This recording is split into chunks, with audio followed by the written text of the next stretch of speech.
بسم اللہ والصلاة والسلام علی رسول اللہ صلی اللہ علیہ وسلم۔ جماعت کی تیسری رکعت میں ملنے کا طریقہ۔ جب آپ مسجد میں آئے، دوسرا تشہد میں آپ جماعت میں ملے تو یا تیسری رکعت میں قیام کی حالت میں رکوع سے پہلے آپ جماعت میں شامل ہوئے۔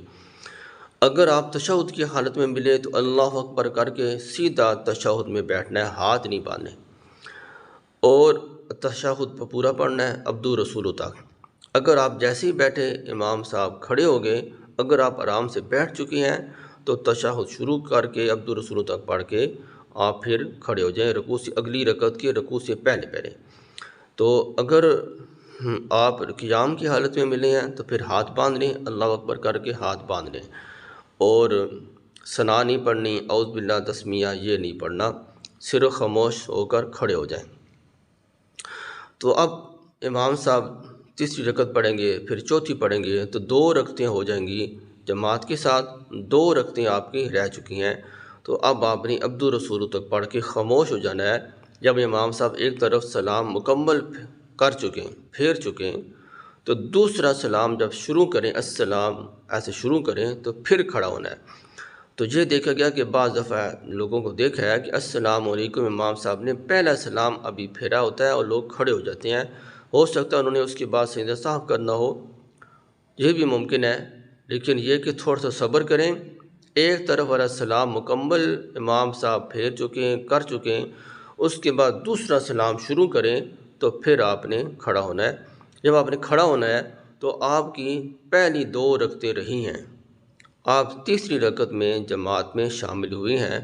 تو آپ کے لیے یہ ہے کہ اب آپ جو رکعت پڑھیں گے وہ جماعت کی ترتیب سے جو آپ کی رہ چکی ہے اس ترتیب سے آپ کی ہوگی وہ تیسری رکعت، کیونکہ آپ 2 پہلے پڑھ چکی، جماعت سے رہ چکی تھیں، تیسری رکعت میں آپ جماعت میں ملے تھے تو وہ آپ کی ہوگی دوسری رکعت۔ 2 آپ نے جماعت کے ساتھ رہ چکی، وہ نہیں پڑھ چکے، تو اب آپ وہ کھڑے ہو کر آپ نے تیسری رکعت پڑھنی ہے، جماعت کے اعتبار سے ہوگی تیسری، لیکن آپ کی جو رہ چکی ہے رکعت وہ ہوگی پہلی۔ تو پہلی رکعت آپ کی رہی ہے وہ سبحانک اللہم سے شروع کی جاتی ہے، آپ نے کھڑے ہو کر سبحانک اللہ سے شروع کرنی ہے، پھر تعوذ پڑھنا ہے، پھر بسم اللہ پڑھنا ہے، پھر اس کے بعد سورۃ فاتحہ، پھر آگے سورت ملا کے ایک رکعت پوری کرنی ہے۔ وہ ایک رکعت آپ کی ہو جائے گی پہلی والی پوری، جو پہلی ایک رکعت رہی ہے، لیکن جماعت کے اعتبار سے آپ کی وہ رکعت بن جائے گی تیسری۔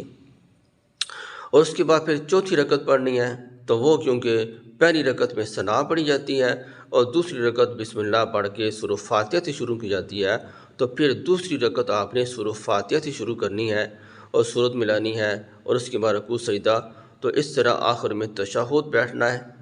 تو اس طرح ترتیب سے آپ کی بن جائے گی 4 رکعتیں، 2 جو پہلے آپ کی چھوٹ چکی ہیں وہ ہو جائیں گی، اور یہ 2 جمع کر کے 2 جماعت کے ساتھ پڑھیں، 2 آپ نے خود کھڑے ہو کر پڑھیں، تو اس طرح یہ ہو جائیں گی 4 رکعتیں۔ اس ترتیب سے آپ نے پڑھنا ہے، بہت آسان ترتیب ہے کہ آپ کی 2 رکعتیں رہ چکی ہیں اور 2 آپ نے جماعت کے ساتھ پڑھی ہیں۔ جب تیسری رکعت کے لیے آپ کھڑے ہوں گے تو جماعت کی ترتیب سے وہ ہو جائے گی تیسری رکعت، اور آپ کی ترتیب سے جو رہ چکی ہے وہ آپ نے پہلی رکعت پڑھنی ہے، سبحانک اللہم سے شروع کرنی ہے، اور تعوذ تسمیہ اور فاتحہ اور سورت پڑھ کے ایک رکعت پوری کی تو یہ ہو جائیں گی 3۔